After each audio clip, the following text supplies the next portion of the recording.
El dilema. Rebecca Armstrong tenía 20 años, pero el peso de la pérdida la había hecho sentir como si hubiera vivido mucho más. Cuando cumplió 17, un accidente le arrebató a sus padres, y con ellos desapareció también la sensación de rumbo en su vida. Cada día era un ejercicio de vacío, un caminar por calles llenas de gente, sin sentir pertenecer a ninguna parte. Su mejor amiga desde la infancia, Erin, la había acompañado en el dolor. Había compartido silencios y recuerdos que ahora eran espejos de lo que Rebecca ya no podía reconstruir.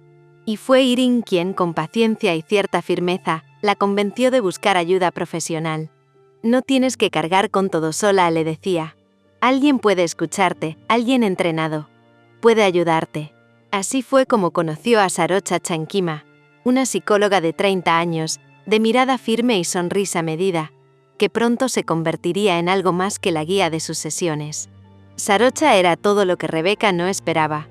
Calma, profundidad, una sensibilidad que parecía atravesarla con suavidad pero sin concesiones. Cada encuentro dejaba a Rebecca con el corazón acelerado, un cosquilleo extraño que no podía ignorar, mezclado con culpa y confusión. Para Sarocha la atracción era inevitable. Lo veía en la manera en que Rebecca la miraba, en cómo buscaba su aprobación, en la forma en que su voz se suavizaba cuando compartía los recuerdos más dolorosos. Sin embargo, fiel a la ética profesional, a los límites que había jurado respetar, Sarocha nunca se permitió cruzar esa línea. Cada gesto, cada palabra contenía la tensión de lo prohibido, de lo que podía destruir vidas si se convertía en realidad. El dilema era tan claro como imposible. El deber frente al deseo, la ética frente a la atracción, la lealtad profesional frente al corazón. Y para Rebecca, la sensación de pérdida se intensificó, por los límites de Sarocha y posterior derivación a otro terapeuta. Le dolió como un abandono. El mundo parecía recordarle que no podía tenerlo todo, ni la guía ni el afecto que anhelaba. Meses después, el destino, caprichoso o quizá inevitable, volvió a cruzar sus caminos. Lo que empezó como casualidad se transformó en encuentros cargados de electricidad. La pasión, contenida durante tanto tiempo, estalló sin avisar. El amor surgió entre silencios, miradas y susurros, mezclando deseo y miedo, vulnerabilidad y fuerza.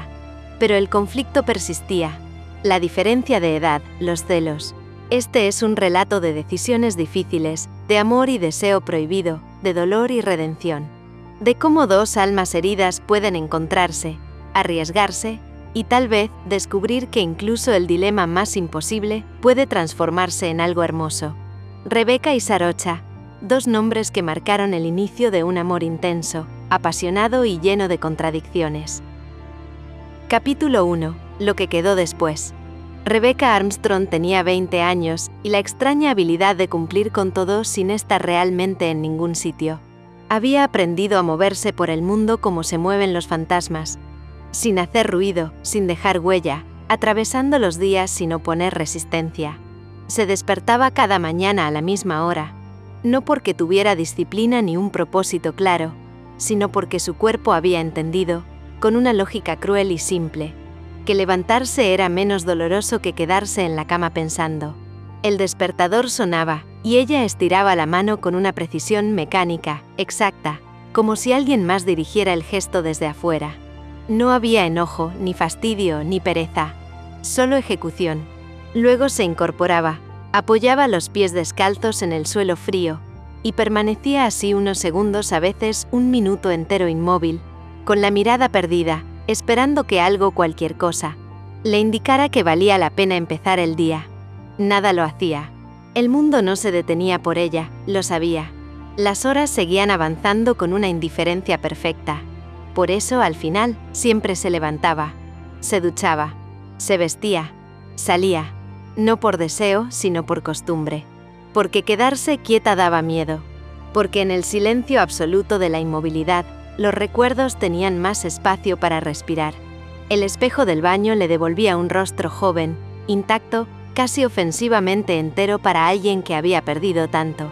Ojos claros, apagados, una expresión neutra, difícil de leer. El cabello recogido sin intención estética, como si cualquier intento de embellecerse fuera un esfuerzo innecesario. casi una traición a lo que sentía por dentro. No había señales visibles de la devastación. Nadie podría adivinar, viéndola, que 3 años atrás, su mundo había terminado en una carretera húmeda, en un choque del que no hubo despedida, en un llamado telefónico a las 3 de la madrugada. Recordaba ese momento con una nitidez incómoda. La vibración insistente del celular, el número desconocido, la sensación inmediata antes incluso de contestar de que algo estaba irremediablemente mal. Lo sentimos. Fue un accidente. No sobrevivieron.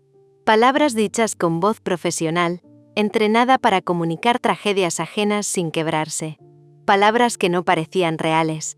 Palabras que no encajaban con la idea que Rebeca tenía del mundo hasta ese instante. Sus padres no podían morir así. No de golpe. No sin aviso. No sin darle tiempo a entender.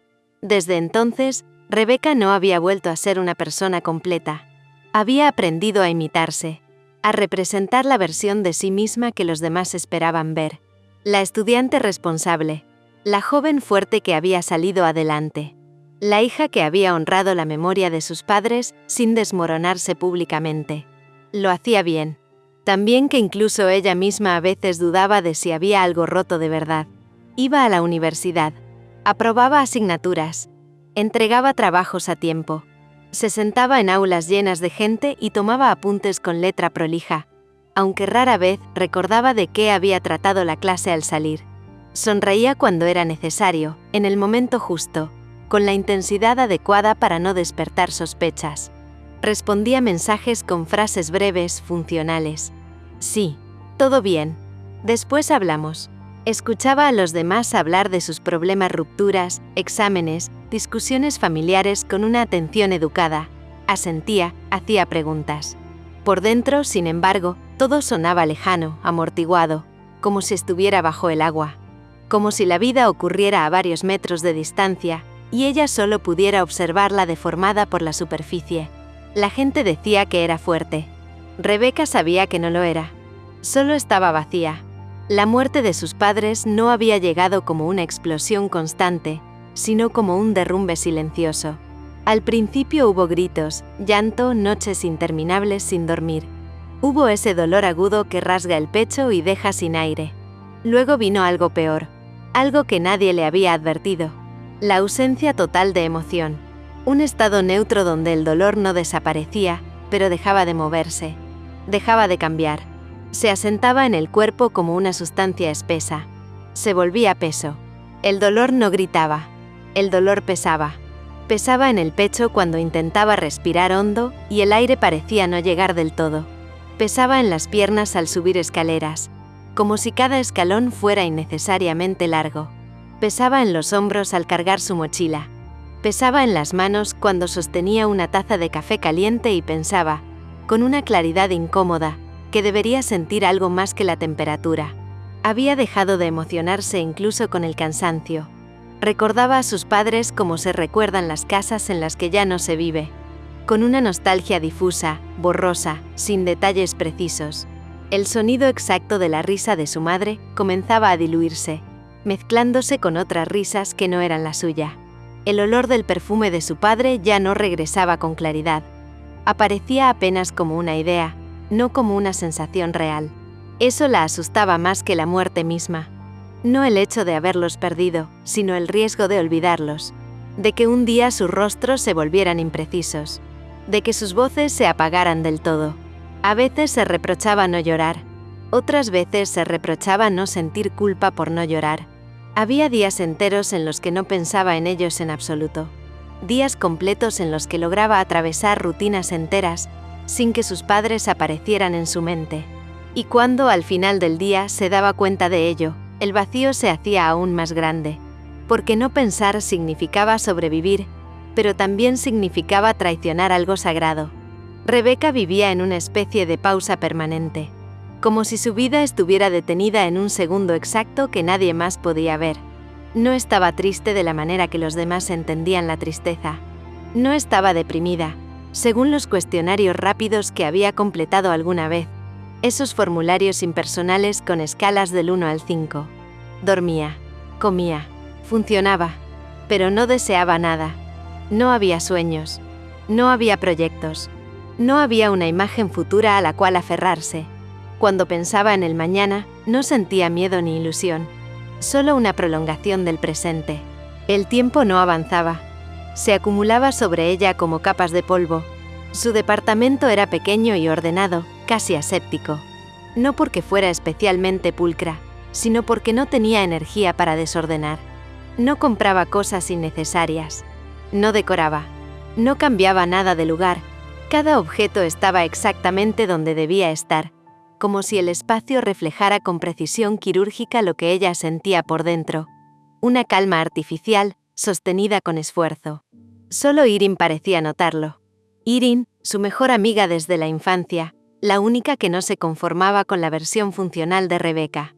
La única que la había conocido antes del accidente, antes del silencio, antes del peso.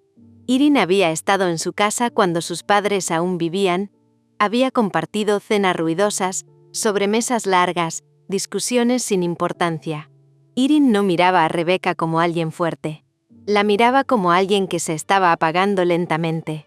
«No estás viviendo», le había dicho una noche sin rodeos, mirándola con una mezcla de preocupación y rabia. «Estás sobreviviendo por inercia». Rebecca no discutió. No porque estuviera de acuerdo, sino porque no tenía argumentos en contra. No podía explicar lo que le pasaba porque en el fondo no lo entendía. ¿Cómo se explica la ausencia de sentido? ¿Cómo se le pone nombre a un cansancio que no se va durmiendo? Lo único que sabía era que algo dentro de ella se había detenido el día en que perdió a sus padres. Como si el reloj interno que marcaba el deseo, la esperanza, la proyección, hubiera dejado de funcionar sin posibilidad de reparación. A veces pensaba que la muerte no había sido el verdadero problema. El verdadero problema había sido quedarse. Quedarse viva, quedarse joven, quedarse con todo el tiempo por delante sin saber qué hacer con él. Esa noche, al volver a su departamento después de clases, dejó las llaves sobre la mesa sin mirar y se sentó en el suelo, apoyando la espalda contra la pared. Permaneció así largos minutos, con las rodillas recogidas, observando un punto indefinido frente a ella. No lloró, no suspiró, no pensó nada en particular, solo sintió el peso. Un peso antiguo, denso, silencioso. El peso de todo lo que quedó después. Capítulo 2. Irene no se rinde. Irene llevaba tiempo observándola en silencio. No era una vigilancia evidente ni una insistencia constante. No la seguía, no la interrogaba, no la asfixiaba con preguntas. Era algo más antiguo que eso. Algo que se había formado con los años, desde la infancia, desde cuando había aprendido a leer a Rebecca, incluso antes de que ella misma supiera lo que sentía. Irene sabía reconocer sus ausencias. Sabía cuándo Rebecca estaba cansada de verdad y cuándo solo estaba vacía. Sabía distinguir el silencio cómodo del silencio peligroso. Por eso no miraba solo lo que Rebecca hacía, sino sobre todo lo que había dejado de hacer. Había notado cuándo dejó de reírse con ruido, de esa risa abierta que antes le doblaba el cuerpo. Cuándo sus silencios se volvieron más largos, menos explicables. Cuándo empezó a responder siempre da lo mismo ante cualquier pregunta que implicara elegir qué comer, a dónde ir, qué película ver, qué hacer con su tiempo. Ese da lo mismo no era indiferencia, era renuncia. Rebecca seguía allí, físicamente presente, cumpliendo con todo. Se levantaba, asistía a clases, respondía mensajes, mantenía conversaciones. Pero algo esencial se le estaba yendo entre los dedos, y Irene no podía fingir que no lo veía. No después de haber compartido una vida entera con ella. No después de haber conocido a la Rebecca que existía antes del accidente. Aquella tarde estaban sentadas en el pequeño departamento de Rebecca. El lugar tenía una quietud incómoda, como si incluso el aire se moviera con cuidado. La luz entraba débil por la ventana, filtrada por una cortina demasiado gruesa, que nadie parecía dispuesto a correr del todo. Había tazas de té sobre la mesa baja, ya frías, olvidadas. Ninguna de las dos recordaba haberlas preparado, y eso decía más de lo que cualquiera de las dos estaba dispuesta a admitir. Irene observó a Rebecca durante varios minutos antes de hablar. Sentada en el sofá, con las piernas recogidas, la mirada perdida en un punto impreciso. No parecía triste, tampoco angustiada. Parecía ausente. ¿Hace cuánto no lloras?, preguntó Irene de pronto, sin rodeos. La pregunta rompió el aire con una brusquedad suave, como una piedra lanzada a un lago quieto. Rebeca levantó la vista con lentitud. No parecía molesta, ni a la defensiva. Solo levemente sorprendida, como si no esperara esa clase de pregunta, aunque supiera que tarde o temprano llegaría. No sé, respondió después de pensarlo unos segundos. Eso importa. Irene apretó la mandíbula. No era la respuesta lo que la inquietaba, sino la forma en que había sido dicha. Sin dramatismo, sin dolor, sin carga emocional, como si hablar de llorar fuera equivalente a hablar del clima o de la hora. Importa, dijo. Importa porque no es normal cargar con todo esto así, Rebeca. Estoy bien. Era la frase que siempre usaba. La frase que cerraba conversaciones. La frase que Irene ya no podía soportar sin sentir una punzada de impotencia. No lo estás, replicó, esta vez con la voz más firme. Estás funcionando, que no es lo mismo. Rebeca suspiró. Se recostó contra el respaldo del sofá y miró el techo, como si allí estuviera escrita alguna respuesta que aún no encontraba. No parecía cansada, parecía lejos. Como si la discusión no fuera realmente con Irene, sino con algo interno que ya había enfrentado demasiadas veces. No puedes obligarme a sentir algo que no siento, dijo finalmente. No estoy triste. No estoy mal. Solo no pasa nada. Irene sintió un escalofrío. No porque Rebeca estuviera mintiendo, sino porque decía la verdad. Y esa verdad era aterradora. Ese es el problema, respondió en voz baja. No pasa nada nunca. El silencio que siguió fue espeso, casi físico. Irene recordó sin querer a la Rebeca de años atrás. La adolescente que se emocionaba con planes absurdos, que hablaba rápido cuando estaba entusiasmada, que lloraba sin vergüenza y se enfadaba con intensidad. La que sentía todo demasiado. La que estaba viva. La que ya no estaba. He pensado que podrías ir a terapia, dijo Irene al fin. Rebeca giró el rostro lentamente hacia ella. No hubo sorpresa. Solo una ligera contracción en la frente, como si la palabra le resultara incómoda, casi ofensiva. No. La respuesta fue inmediata, casi un reflejo corporal. Escúchame. No, repitió Rebeca, esta vez con más firmeza. No voy a ir. Irene respiró hondo. Sabía que ese momento llegaría. Llevaba semanas ensayándolo mentalmente. Sabía que no debía sonar acusadora, ni desesperada, ni condescendiente. No te estoy diciendo que estés loca, ni que estés rota, continuó. Te estoy diciendo que necesitas ayuda, que no tienes por qué cargar sola con esto. ¿Ayuda para qué?, preguntó Rebeca, sin levantar la voz. Para remover lo que ya está muerto. La frase cayó entre ellas como algo pesado y definitivo, como una lápida colocada con cuidado. Mis padres no van a volver, añadió. Hablar de ellos no los va a traer de regreso. No va a cambiar nada. Irene sintió un nudo en la garganta. No porque Rebeca estuviera equivocada, sino porque entendía exactamente de dónde venía esa resistencia. No era negación. No era orgullo. Era agotamiento puro. No se trata de traerlos de vuelta, dijo. Se trata de que tú vuelvas. Rebeca soltó una breve risa sin humor, apenas un soplo. Yo nunca me fui. Sí, respondió Irene mirándola de frente. Sí te fuiste. Solo que tu cuerpo se quedó. Rebeca no contestó. Bajó la mirada hacia sus manos, entrelazó los dedos, los separó, los volvió a unir. Ese gesto nervioso mínimo, que aún delataba algo vivo bajo la superficie, algo que todavía reaccionaba. ¿Y qué se supone que haga en terapia?, preguntó después de un rato. ¿Hablar? ¿Llorar?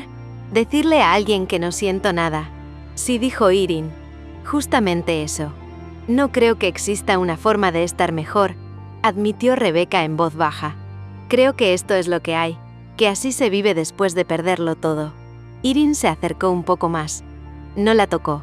Sabía que Rebeca no siempre toleraba el contacto cuando se sentía expuesta. Tal vez no estés mejor de inmediato, dijo. Tal vez no cambie nada al principio, pero al menos no estarás sola con todo esto. Rebeca cerró los ojos por un instante. No porque estuviera convencida, sino porque estaba cansada. Cansada de resistir. Cansada de justificar su inmovilidad. Cansada de ver en los ojos de Irene esa preocupación constante, ese amor que no sabía rendirse. «¿Y si no sirve?», preguntó. «Entonces lo intentaste», respondió Irene. «Y eso ya es algo». Pasaron varios segundos sin hablar. El ruido lejano de la calle se filtraba por la ventana. Un auto que pasaba. Voces distantes. Vida ocurriendo en otra parte. Rebecca pensó en la palabra intentar. Pensó en lo poco que esperaba de todo. En lo mucho que le daba igual casi cualquier cosa. «No voy a prometer nada», dijo al fin. «No voy a ir esperando sentirme mejor». «No te lo pido», contestó Irene con suavidad. «Solo ve». Rebecca asintió apenas. Un gesto mínimo, casi invisible. Pero suficiente. Aceptó no porque creyera que la terapia pudiera salvarla, ni porque tuviera esperanza en un cambio real. Aceptó porque Irene no se rendía. Porque verla luchar por ella cuando ella misma no lo hacía, le resultaba, de algún modo, insoportablemente conmovedor. Aceptó para dejarla tranquila. Aceptó porque no tenía fuerzas para seguir negándose. Aceptó porque no creía que hubiera nada que perder. Esa noche, cuando Irene se fue, Rebecca se quedó sola en el departamento, sentada en el mismo sofá. El silencio volvió a ocuparlo todo. Pensó en la palabra terapia como quien piensa en un lugar desconocido que no espera visitar realmente. No esperaba alivio. No esperaba consuelo. No esperaba nada. Capítulo 3. El primer paso. Sarocha Chankima tenía 30 años y una relación cuidadosa con el silencio. Había aprendido, con los años y con la práctica, que el silencio podía ser un refugio o un arma, una invitación o una barrera. No le temía. Tampoco lo llenaba por ansiedad. Lo observaba, lo medía, lo respetaba. Quizás por eso había elegido su profesión. Quizás porque desde muy joven había comprendido que no todo dolor pedía respuestas, pero sí presencia. Vivía sola, en un departamento luminoso que había elegido más por la sensación de calma que le producía que por su tamaño o ubicación. No estaba casada, no tenía hijos, no sentía urgencia por cumplir con ninguna expectativa que no fuera la suya. Su vida era ordenada sin ser rígida, tranquila sin ser vacía. Tenía amistades selectas, rutinas que la sostenían y una vocación que, hasta ese momento, nunca había puesto en duda. Esa mañana había llegado temprano a su consulta. Encendió la lámpara de pie junto al sillón, acomodó 2 cojines que no necesitaban realmente ser acomodados y abrió la ventana apenas unos centímetros para dejar entrar aire fresco. El consultorio era un espacio neutro, pensado para no imponer nada. Paredes claras, un cuadro abstracto sin formas reconocibles, una mesa pequeña con una caja de pañuelos siempre llena. Nada que distrajera. Nada que invadiera. Revisó brevemente la ficha antes de la sesión. Rebecca Armstrong, 20 años. Motivo de consulta: duelo por fallecimiento de ambos padres hace 3 años. Derivada por amiga cercana. Sarocha leyó los datos sin anticipar demasiado. Había aprendido a no construir historias antes de tiempo. Cada paciente llegaba con su propio ritmo, su propia manera de narrarse o de callarse, y forzar una lectura previa solía ser más un obstáculo que una ayuda. Miró el reloj. Faltaban 5 minutos. Se sentó en su sillón, apoyó ambos pies en el suelo y respiró hondo. No esperaba nada en particular. Solo estaba disponible. Cuando la hora exacta pasó, y la puerta no se abrió, no se inquietó. La tardanza, en una primera sesión, no le decía demasiado. Podía ser ansiedad, resistencia, desorganización o simplemente tráfico. Cada minuto tenía múltiples lecturas posibles, y ninguna era definitiva. A los 8 minutos, escuchó pasos apresurados en el pasillo. Luego un golpe suave en la puerta. «Adelante», dijo con voz calma. Rebecca entró sin mirar. Cerró la puerta con cuidado excesivo, como si temiera hacer ruido, y permaneció de pie unos segundos, indecisa, antes de sentarse en el sillón frente al escritorio bajo. Su mochila quedó en el suelo, apoyada contra la pierna del mueble. No levantó la vista. Sus manos descansaban rígidas sobre sus muslos. «Hola», dijo Sarocha. «Soy Sarocha». Rebecca asintió apenas. «Perdón por llegar tarde». No había culpa en su tono. Tampoco nervios evidentes. Era una disculpa funcional, dicha porque correspondía decirla. «No te preocupes», respondió Sarocha. Rebecca no contestó. Se encogió un poco en el sillón, como si quisiera ocupar menos espacio del que ya ocupaba. Miraba un punto indefinido del suelo, con la atención fija, casi concentrada, como si allí hubiera algo importante. Sarocha la observó sin prisa. Vio una joven delgada, con una postura que no era exactamente defensiva, pero sí cerrada. Vio una quietud extraña para alguien de 20 años. No había inquietud corporal, ni movimientos innecesarios. Solo una inmovilidad contenida, aprendida. «Este es un espacio tuyo», dijo Sarocha con suavidad. «Podemos ir a tu ritmo. No tienes que decir nada si no quieres». Rebeca apretó los labios. Asintió otra vez, apenas. El silencio se instaló entre ambas. No era incómodo para Sarocha. Había silencios que hablaban más que cualquier palabra, y ese tenía un peso particular. No era un silencio desafiante. Era un silencio cansado. «Mi amiga», Irin, dijo Rebeca al fin, sin levantar la mirada. Ella fue la que insistió. «¿Y tú qué piensas de estar aquí?», preguntó Sarocha, sin juicio. Rebeca tardó en responder. «Nada, en realidad». Sarocha no interrumpió. Esperó. «No creo que esto sirva», continuó Rebeca. «Pero vine para que ella se quede tranquila». Era una afirmación honesta, casi desarmante. Sarocha sintió una leve contracción interna, no de alarma, sino de reconocimiento. Había escuchado eso antes. Muchas veces. Pero cada vez era distinto. «Gracias por decirlo», respondió. «No necesitas creer que va a servir para estar aquí».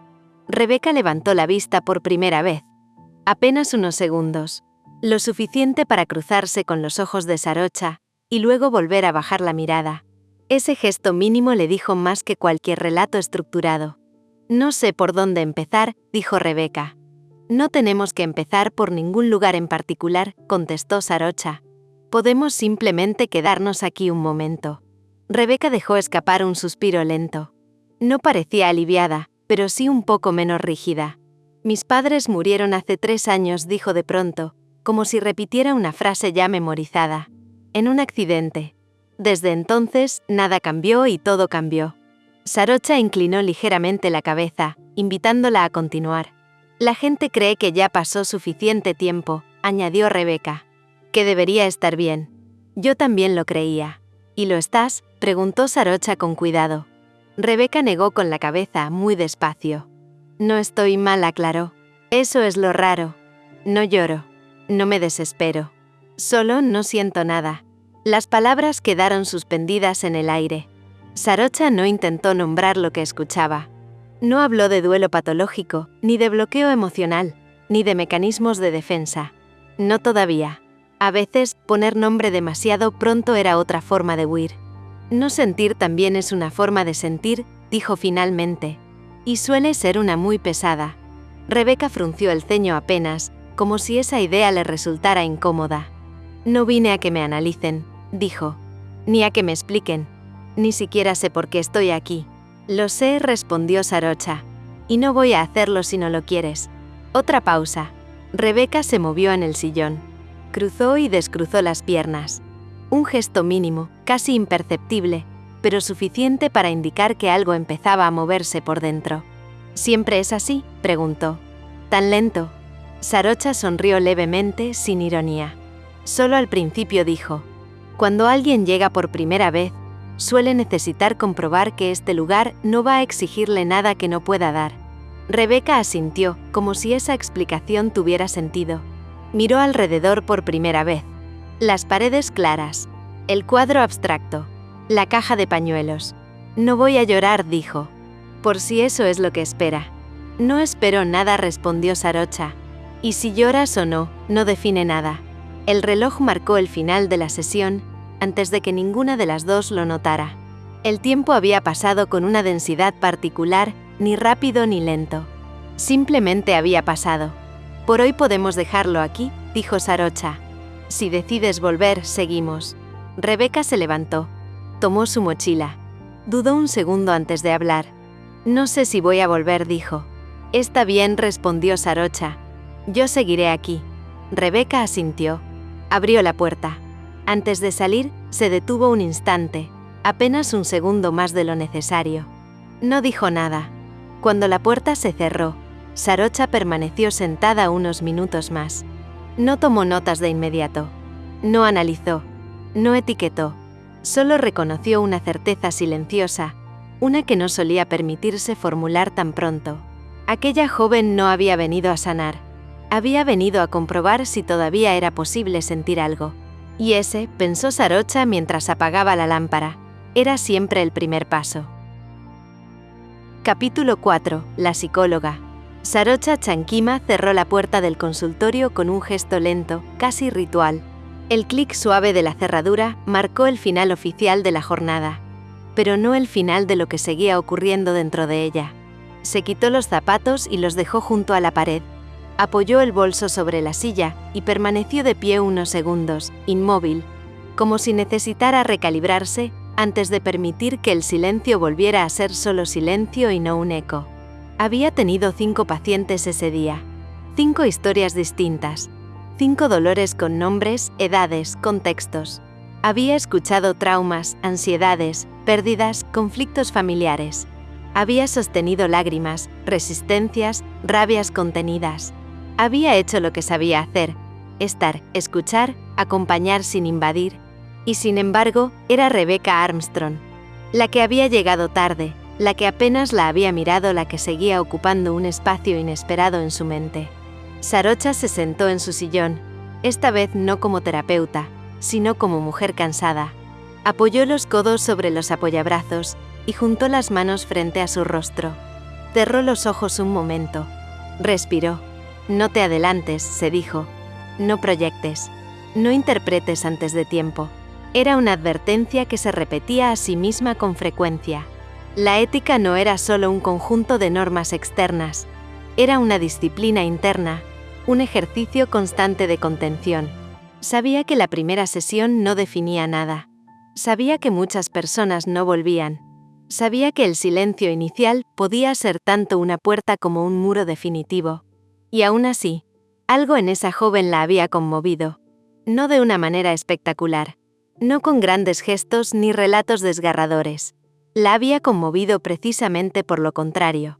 Por su quietud, por su ausencia de expectativa, por esa forma tan limpia de no pedir nada. Sarocha abrió la libreta de notas, pero no escribió de inmediato. Observó la hoja en blanco, como si allí pudiera aparecer algo por sí solo. Duelo congelado, pensó. No como diagnóstico formal todavía, no como etiqueta cerrada, sino como una impresión clínica inicial. Un duelo que no había podido desplegarse, que no había encontrado espacio ni tiempo para moverse. Un dolor encapsulado, preservado, detenido en un punto exacto del pasado. Había visto eso antes. Personas jóvenes especialmente que perdían demasiado, demasiado pronto. Que se veían obligadas a crecer de golpe, a funcionar, a sostenerse, a no caer porque nadie más podía hacerlo por ellas. Personas que aprendían que sentir era un lujo peligroso, porque sentir podía romperlas. Rebecca no lloraba, no se quejaba, no pedía alivio. Eso, para Sarocha, era una señal clara de fragilidad. No de debilidad, de fragilidad. Había algo en la forma en que la joven se sentó, en cómo ocupó el sillón como si no quisiera dejar huella, en cómo sostuvo la mirada solo lo justo y necesario, que hablaba de una vida que se había replegado sobre sí misma. No había dramatización, no había exageración, no había búsqueda de atención, había desgaste. Sarocha anotó finalmente algunas palabras sueltas. 20 años, ambos padres fallecidos, afecto plano, desconexión emocional, resistencia sin hostilidad. Cerró la libreta. Se levantó y caminó hasta la ventana. Afuera, la ciudad seguía en movimiento. Gente que caminaba apurada. Autos detenidos en el semáforo. Una pareja discutiendo en la vereda de enfrente. Vida en curso, indiferente a los procesos internos de una joven que acababa de sentarse en su consultorio, sin saber si volvería. Es tan joven, pensó. Esa idea regresó una y otra vez, no como juicio, sino como una constatación que le apretaba el pecho. 20 años. Una vida apenas empezando, ya atravesada por una pérdida definitiva. Todavía tenía una vida por delante, sí, pero una vida que parecía haber quedado suspendida, sin impulso, sin deseo. Sarocha no solía pensar en términos de potencial cuando evaluaba a un paciente. No le gustaban las expectativas proyectadas. Pero con Rebeca la sensación era distinta. No veía un camino roto, veía un camino detenido. Y eso, en cierto modo, era más esperanzador. Se sirvió un vaso de agua y lo bebió despacio. Intentó revisar la sesión con distancia profesional. Se preguntó si había dicho algo de más, si había sido demasiado permisiva, si el ritmo había sido el adecuado. Volvió mentalmente al momento en que Rebeca había dicho «no siento nada». Recordó su propio impulso inicial de nombrar, de explicar, de ofrecer un marco. Y recordó también cómo se había contenido. Cómo había elegido no intervenir más de lo necesario. Bien, se dijo. Eso estuvo bien. Había aprendido con el tiempo que no todas las primeras sesiones necesitaban movimiento visible. Algunas solo necesitaban sobrevivir.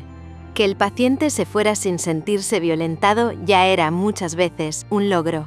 Aún así, algo dentro de ella esperaba. No una dependencia. No una repetición automática. Esperaba que Rebeca volviera. No porque necesitara cerrar un caso. No porque se sintiera desafiada profesionalmente, sino porque había percibido, bajo esa capa de neutralidad y cansancio, una chispa mínima. No esperanza, no alivio, algo más primario, disponibilidad. Rebeca no había venido a ser salvada. Había venido quizás, sin saberlo, a comprobar si todavía podía sostenerse frente a alguien, sin desmoronarse ni desaparecer. Eso requería tiempo, mucho tiempo. Sarocha apoyó la espalda contra la pared y dejó que su cabeza descansara un instante. Pensó en la responsabilidad que implicaba acompañar a alguien así, en el cuidado extremo que debía tener para no ocupar un lugar que no le correspondía, en la línea invisible entre la empatía y la sobreimplicación. La ética no estaba solo en no cruzar límites evidentes, estaba también en reconocer las propias resonancias internas y mantenerlas en silencio. Algo en ella me conmovió, admitió para sí. No como confesión culpable, como dato interno a vigilar. Apagó la luz del consultorio y tomó su bolso. Antes de salir, miró el sillón donde Rebeca se había sentado. La huella leve de su cuerpo ya no estaba, pero la sensación permanecía. «Ojalá vuelvas», murmuró en voz baja, sin saber exactamente para quién eran esas palabras. Tal vez para Rebeca. Tal vez para la parte de sí misma que aún creía, con una convicción serena, que incluso los duelos más congelados podían, con el tiempo y el cuidado adecuados, volver a moverse. Cerró la puerta y se fue. Y mientras caminaba por la calle iluminada, Sarocha tuvo una certeza silenciosa, una que no escribiría en ninguna ficha clínica. A veces, el primer acto terapéutico no es intervenir, es esperar. Capítulo 5. Nombrar lo innombrable. Rebeca salió del edificio con la misma sensación con la que había entrado. Una mezcla difusa de cansancio y escepticismo. El aire de la calle le resultó más frío de lo que esperaba. Se ajustó la chaqueta sin pensar y comenzó a caminar sin rumbo fijo durante unos minutos, como si necesitara gastar el tiempo que, en su cabeza, la sesión no había justificado. No sentía alivio, tampoco molestia, solo una extraña neutralidad, esa que ya conocía demasiado bien. No pasó nada, pensó. Exactamente lo que esperaba. Habían hablado poco. Había silencios largos. Ninguna revelación. Ningún momento de quiebre. Ninguna frase que le hiciera sentido. Rebeca no sabía qué había esperado realmente, pero estaba segura de que aquello no era suficiente como para justificar volver. Sacó el teléfono del bolsillo cuando vibró. El nombre de Irin apareció en la pantalla. «¿Cómo te fue?», preguntó su amiga apenas contestó, sin preámbulos. Rebeca dudó un segundo antes de responder. No quería mentir, pero tampoco tenía ganas de explicar. «Bien», dijo finalmente. «Normal». «¿Normal cómo?». «Normal sin sentido», respondió con honestidad. Hablamos poco. Hubo silencios. No pasó nada. Del otro lado hubo un breve silencio. «¿Y eso es malo?», preguntó Irin con cautela. «No es nada», replicó Rebeca. «Creo que es justo lo que pensaba que iba a ser». Irin suspiró. Rebeca pudo imaginarla frotándose la frente. Ese gesto suyo cuando intentaba no presionar demasiado. «¿Vas a volver?», preguntó. Rebeca miró el reflejo de su rostro en una vitrina. Joven, cansado, inexpresivo. No lo sé. Rebeca. No prometí nada, interrumpió. Te dije que iba a ir una vez y lo hice. Te pido una cosa, dijo Irene, ahora con un tono más suave. Prométeme que vas a volver a la segunda sesión. Rebeca apretó los labios. No puedo prometer eso. Solo una más, insistió.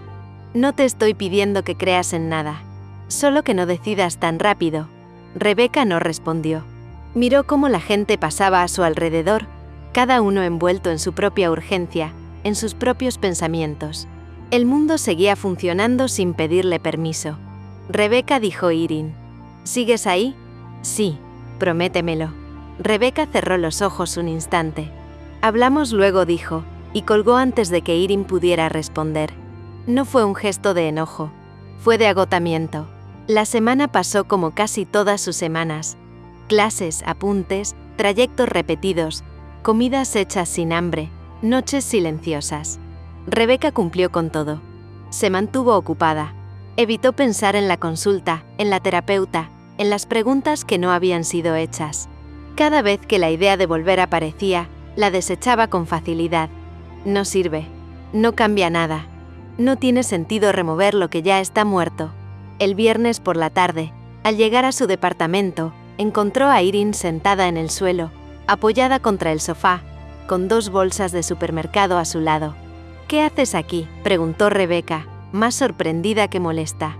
Llaves de repuesto, respondió Irene, levantando una ceja. Rebeca dejó la mochila en una silla. No estoy para visitas. No vengo de visita, dijo Irene. Vengo a hablar. Prepararon té en silencio. El mismo ritual de siempre, pero con una tensión distinta. Irene esperó a que se sentaran frente a frente antes de hablar. No fuiste a la segunda sesión, dijo sin reproche. Nunca dije que iría. Lo sé, asintió Irene. Por eso estoy acá. Rebeca apoyó la taza sobre la mesa. No quiero seguir yendo, dijo. No siento que sirva para nada. ¿Llevas una sesión?, respondió Irene. Una. Y fue suficiente. No negó Irene con firmeza. No fue suficiente ni para que no sirva ni para que sirva. Fue solo el principio. Rebeca la miró cansada. ¿Por qué te importa tanto? Irene sostuvo su mirada.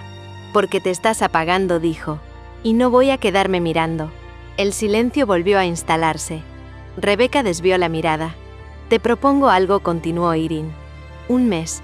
4 sesiones. Si después de eso sigues pensando que no tiene sentido, no vuelvo a insistir. Te dejo en paz. Y si no quiero ni siquiera eso, entonces seguiré viniendo a tu casa de sorpresa, respondió Irene sin sonreír. Y sabes que hablo en serio. Rebeca soltó una exhalación larga. No es justo, murmuró. Lo sé, admitió Irene. Pero tampoco es justo perder a tus padres a los 17. Eso fue suficiente. Rebeca cerró los ojos, derrotada. 1 mes, dijo. Nada más. 1 mes, confirmó Irene. Y si no encuentro sentido, te dejo en paz. Rebeca asintió lentamente. Te prometo que iré, dijo. Irene no sonrió. Solo respiró aliviada. La segunda sesión comenzó de manera similar a la primera, pero no idéntica. Había en el aire una tensión distinta, casi imperceptible, como si algo se hubiera movido apenas unos milímetros durante la semana. No era esperanza, tampoco resistencia. Era más bien la conciencia de que esa vez no podía esconderse del todo detrás del cumplir. Rebeca llegó puntual. Ese detalle no pasó desapercibido para Sarocha. Entró al consultorio con el mismo gesto contenido, el cuerpo ligeramente rígido, como si cada paso estuviera medido. Saludó con un movimiento mínimo de cabeza y se sentó en el sillón sin explorar el espacio, sin acomodarse realmente. Cruzó las piernas con cuidado excesivo, apoyó las manos sobre los muslos y dejó la espalda recta, en una postura que hablaba de control más que de comodidad. Era la forma de alguien que no pensaba quedarse. No miró a Sarocha al entrar, tampoco al sentarse. Hola, dijo Sarocha con voz tranquila. Me alegra verte. No era una frase automática. Lo decía en serio. Rebeca asintió sin responder con palabras. Le prometí a alguien que volvería, dijo después de unos segundos. Eso es todo. No había desafío en su tono. Solo una aclaración. Eso ya es algo, respondió Sarocha, sin ironía ni condescendencia. A veces es suficiente para empezar. El silencio se instaló de nuevo, pero esta vez no fue incómodo. No fue un muro. Fue una pausa compartida. Rebeca no parecía cerrada del todo, parecía esperando. Como si algo dentro de ella estuviera atento a no perder el control. La semana pasada dijiste que no sentías nada, retomó Sarocha con suavidad. Eso sigue siendo así. Rebeca se encogió de hombros, un gesto pequeño, casi imperceptible. Sí. ¿Te molesta no sentir?, preguntó. Rebeca frunció apenas el ceño pensándolo. No respondió después. Me molesta que a los demás les moleste. Como si fuera una obligación sentir algo específico. Sarocha asintió lentamente. Aquella respuesta le confirmaba algo que ya intuía. Rebeca no estaba negando el dolor. Estaba cansada de la expectativa ajena, de la exigencia emocional. ¿Y tú?, preguntó. ¿Qué esperas de ti misma? Rebeca desvió la mirada hacia la ventana. Nada, dijo. No espero nada. Sarocha dejó pasar el silencio que siguió. No lo llenó. Sabía que en ese espacio, a veces, aparecía lo esencial. Si te parece, dijo al fin, podríamos hablar un poco de tus padres. No de lo que pasó exactamente, sino de lo que quedó. Solo si quieres. Rebeca bajó la mirada de inmediato, como si ese movimiento le permitiera ordenar las palabras. Murieron en un accidente, dijo. Ya lo sabe. Sé el dato, respondió Sarocha. No la historia. Y no me refiero solo a los hechos. Rebeca respiró hondo. No parecía angustiada. No había agitación en su pecho.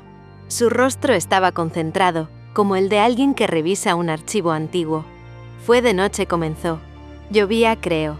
O al menos el pavimento estaba mojado. Estaban volviendo de visitar a unos amigos. Yo me había quedado en casa porque tenía fiebre. Me acuerdo de eso, de que me quejé de no ir. De que insistí. Mi mamá me dijo que solo por esa vez. Hizo una pausa breve, como si esperara que algo sucediera dentro de ella. Nada ocurrió. El teléfono sonó a las 3 y algo continuó. Pensé que era una broma. Pensé que alguien se había equivocado de número. Nadie llama a esa hora para decir algo real. Su voz era plana, casi académica. No temblaba. No se aceleraba. Fui al hospital, dijo. Me hicieron esperar en una sala blanca. Muy blanca. Me acuerdo de que había una máquina de café que no funcionaba. Nadie me miraba a los ojos. Eso fue lo peor. Esa forma de evitarme. Sarocha no se movió. No interrumpió. Su cuerpo entero estaba atento. Cuando me dijeron que no habían sobrevivido, Rebeca hizo una pausa un poco más larga. Pensé que estaban exagerando. Como si fuera una forma cruel de decirme que estaban graves. Pensé, esto se puede arreglar. Como todo. Tragó saliva, pero su expresión no cambió. Después firmé papeles, continuó. Me preguntaron cosas absurdas. Nombres, direcciones, fechas. Llamé a Irin. No recuerdo qué le dije. Volví a casa sola. Me acosté con la ropa puesta. Al día siguiente me desperté temprano. Silencio. Rebeca seguía mirando al suelo. No temblaba. No lloraba. No había quiebres en su voz. Sarocha sintió una alerta silenciosa encenderse dentro de ella. No era alarma, era atención clínica. Algo fino, preciso. Demasiado orden. Demasiada distancia. Demasiado relato sin cuerpo. ¿Qué sentiste esa noche?, preguntó con extrema suavidad, consciente de que esa era una frontera delicada. Rebeca frunció el ceño, como si la pregunta no tuviera una respuesta clara. No lo sé, dijo. Creo que nada. O tal vez demasiadas cosas juntas, pero apagadas. Y ahora, insistió Sarocha sin presión. Nada, repitió. Es como si eso ya no me perteneciera. El silencio volvió a caer, más denso esta vez. No era incómodo, pero sí pesado. Sarocha observó a la joven frente a ella. 20 años, el cuerpo intacto, la mente lúcida, y una desconexión emocional que no era elección, sino mecanismo de supervivencia. La claridad con la que Rebeca relataba una de las noches más devastadoras de su vida, sin ningún rastro emocional, era clínicamente preocupante. No porque estuviera mal, sino porque indicaba un duelo congelado, encapsulado, suspendido en el tiempo. A veces, dijo Sarocha al fin, cuando el dolor es demasiado grande, El cuerpo decide apagar ciertas cosas para protegernos. No es una falla, es una forma de sobrevivir. Rebeca levantó la mirada por primera vez desde que había comenzado a hablar. Sus ojos se encontraron con los de Sarocha, directos, inquietos. ¿Y si no se vuelven a encender?, preguntó. No era una pregunta teórica, era un miedo. Sarocha sostuvo esa mirada sin apartarse. Entonces, respondió, tendremos que encontrar una forma segura de hacerlo. A tu ritmo, sin forzarte. Pero no sola. Rebeca bajó los ojos de nuevo. Sus manos se apretaron levemente sobre sus piernas. Un gesto mínimo, casi invisible, pero distinto. No lloró, no se quebró, no hubo catarsis, pero algo había sido nombrado por primera vez sin huir. Y aunque todavía no lo supiera, ni lo creyera posible, ese instante tan silencioso, tan contenido era el verdadero comienzo. Capítulo 6. El silencio como defensa. Cuando Rebeca cerró la puerta del consultorio, Sarocha permaneció sentada unos segundos más de lo habitual. El eco del silencio, que había acompañado cada palabra y cada pausa de la sesión, todavía llenaba la habitación. No revisó notas de inmediato. No abrió el expediente. Simplemente dejó que el aire volviera a sentarse, como si necesitara permitir que todo lo vivido en esa hora se acomodara antes de ser catalogado o analizado. Apoyó la espalda en el respaldo de su silla y exhaló con lentitud, como si recién entonces pudiera soltar el aire que había contenido sin darse cuenta. Volvió, pensó, y no era un pensamiento menor. Rebeca había faltado a la segunda sesión que originalmente había programado. No había llegado tarde. No había cancelado con anticipación. Simplemente no apareció. Para cualquier observador superficial, podría haber parecido indiferencia o rechazo. Para Sarocha no lo era, era miedo.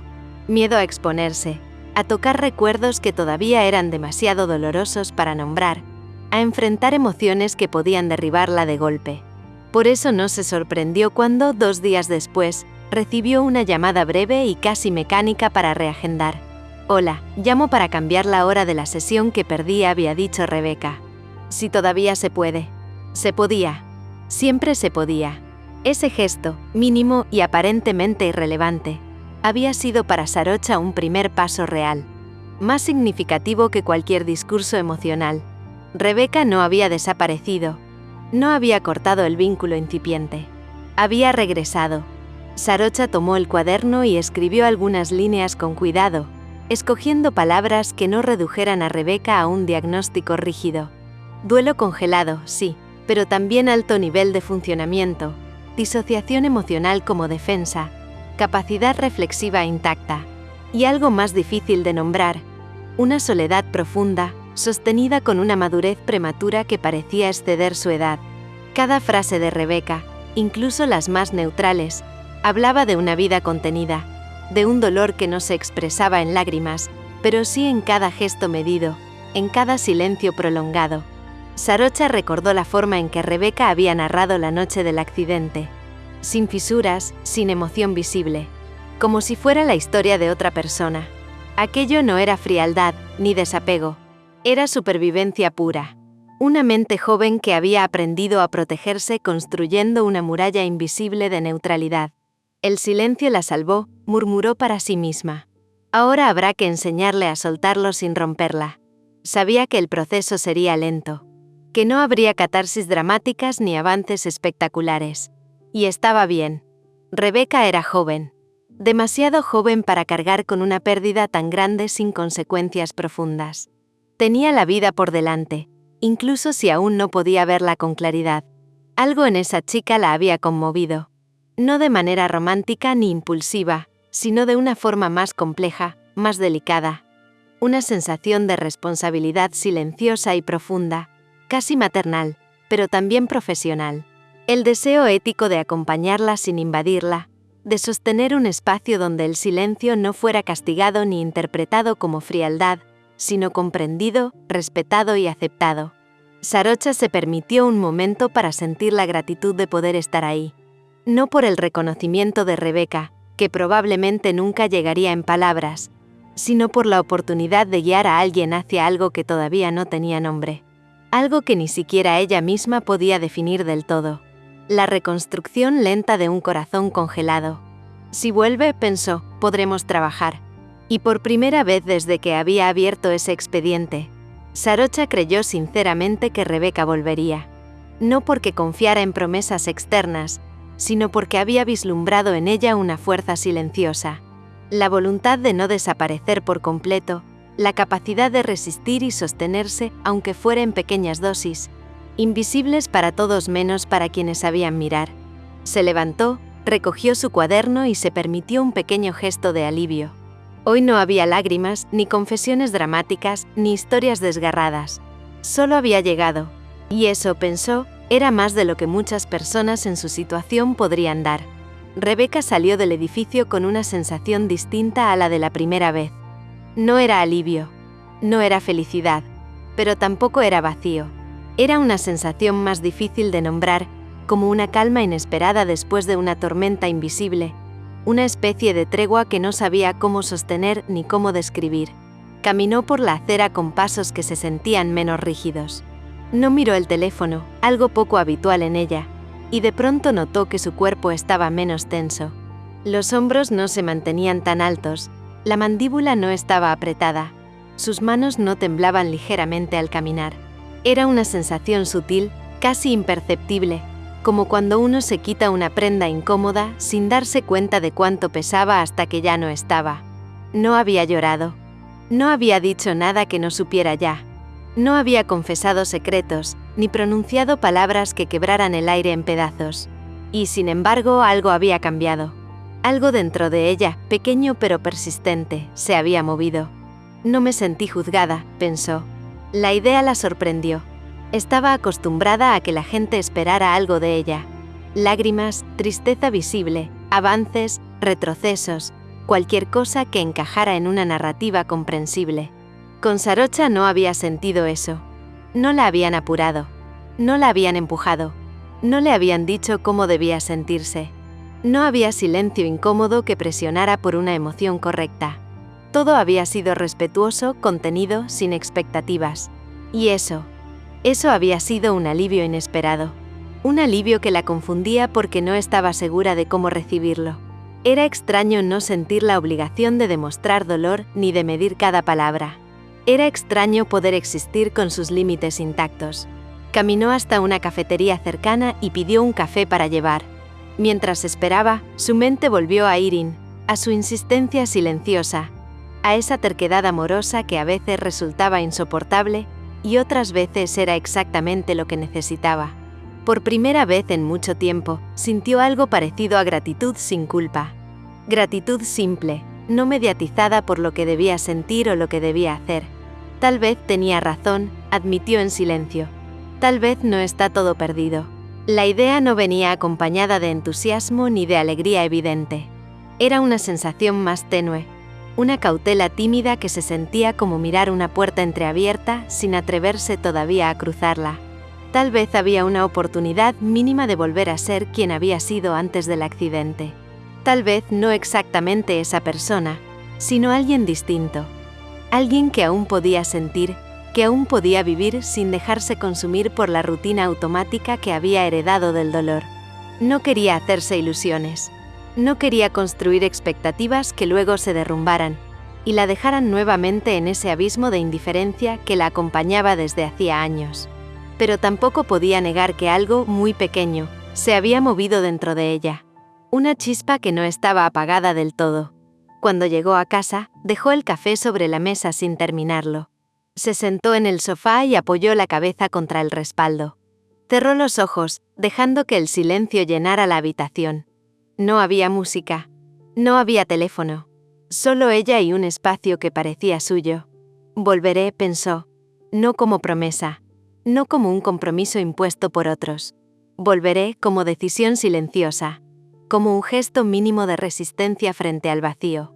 Por primera vez en años, pudo imaginar que no estaba condenada a existir solo por inercia. Que podía mover algo dentro de sí misma. Que incluso el dolor, aunque latente y pesado, no era un muro infranqueable. Solo requería tiempo, paciencia y un espacio seguro. Y mientras se quedaba allí, con los ojos cerrados y el cuerpo suavemente relajado, entendió que aquel primer paso, tan pequeño y silencioso, podía ser más importante que cualquier lágrima o palabra que no había pronunciado todavía. Era un inicio que solo ella podía reconocer, un comienzo que no necesitaba ser visto por nadie más. La tercera sesión comenzó con una sensación distinta en el aire. Rebecca llegó puntual, pero su energía estaba más cerrada, más defensiva que nunca. Caminó con pasos medidos hasta el sillón y se sentó con cuidado. Primero ajustó la mochila a un lado, luego cruzó las piernas con precisión y finalmente cruzó los brazos sobre el pecho. Miró a Sarocha durante un par de segundos, apenas suficiente para que la psicóloga percibiera su presencia, y luego desvió la mirada. Era un gesto deliberado, como si hubiera decidido, antes de entrar, no profundizar demasiado, no exponerse más de lo necesario. «¿Cómo fue tu semana?», preguntó Sarocha, con voz neutra, sin presión, dejando espacio para cualquier respuesta. «Normal», respondió Rebecca, rápida, como cerrando un capítulo que no quería abrir. «Aburrida. Sin tragedias». «Eso suena a alivio», comentó Sarocha, sin forzar un ánimo positivo. Rebecca ladeó la boca en una sonrisa corta, irónica. «O a resignación», dijo, como si fuera un dato objetivo más, sin emoción detrás. Los minutos siguientes transcurrieron con un ritmo parecido. Rebecca respondió con ironía ligera y desvíos calculados. Habló de la universidad, de profesores insoportables, de trabajos que le parecían absurdos, de correos que no le interesaba abrir. Cada vez que la conversación se acercaba a lo personal, a algo que podía rozar una emoción, levantaba un muro invisible de humor seco y respuestas cortas. Era sutil, casi perfecto en su eficacia defensiva. Sarocha lo notó de inmediato. «Defensa», pensó. «Hoy no quiere bajar. Hoy no está lista para abrir lo que duele». No la confrontó. No señaló la evasión. No intentó forzar la vulnerabilidad. Se limitó a escuchar con atención genuina, incluso aquello que parecía superficial, porque sabía que escuchar sin juzgar era más importante que cualquier frase o consejo. «Parece que hoy prefieres quedarte en la superficie», dijo con suavidad, sin reproche. «Y está bien». Rebecca la miró, sorprendida por la frase, como si no hubiera esperado que alguien reconociera su elección de silencio sin intentar derribarla. «¿No se supone que debería hablar de lo profundo?», preguntó con un hilo de duda en la voz. «Solo cuando estés lista», respondió Sarocha. «La terapia no es una obligación emocional». El silencio que siguió no fue incómodo. Rebecca bajó lentamente los brazos. La tensión en sus hombros disminuyó un poco. Sus pies, que habían estado firmes y tensos, se relajaron levemente. No era un cambio dramático, pero Sarocha lo reconoció. Una señal de que el control rígido que Rebecca había mantenido comenzaba a ceder, aunque fuera mínimamente. «No quería venir hoy», admitió Rebecca, con la voz más baja, más íntima. «Vine porque lo prometí». «Gracias por decirlo», respondió Sarocha. «Eso también cuenta». Rebecca no sonrió, pero tampoco se cerró del todo. Había un pequeño hilo de apertura, tan tenue que podía perderse, pero suficiente para sostener un inicio de conexión. Se quedaron unos minutos en silencio, compartido, sin presión. No fue una sesión productiva en términos tradicionales. No hubo avances visibles, ni lágrimas, ni grandes revelaciones. Pero algo más importante comenzó a establecerse. Un vínculo mínimo, frágil, pero real. Rebecca se dio cuenta de que podía callar sin ser castigada, que su silencio no sería malinterpretado ni usado en su contra. Sarocha comprendió que el silencio no era ausencia, sino lenguaje, una forma de comunicarse que podía contener dolor, resistencia y voluntad al mismo tiempo. Por primera vez, ambas entendieron que no necesitaban palabras para empezar a construir algo que pudiera sostenerse. Una confianza que no exigía exposición inmediata, un espacio donde incluso la quietud podía ser significativa. En esos minutos compartidos, Rebecca sintió que podía existir sin mostrarse completamente. Y Sarocha, al observarla, sintió que cada pequeño gesto, cada pausa, era un avance silencioso. Una sesión aparentemente vacía estaba sembrando la base de algo mucho más sólido.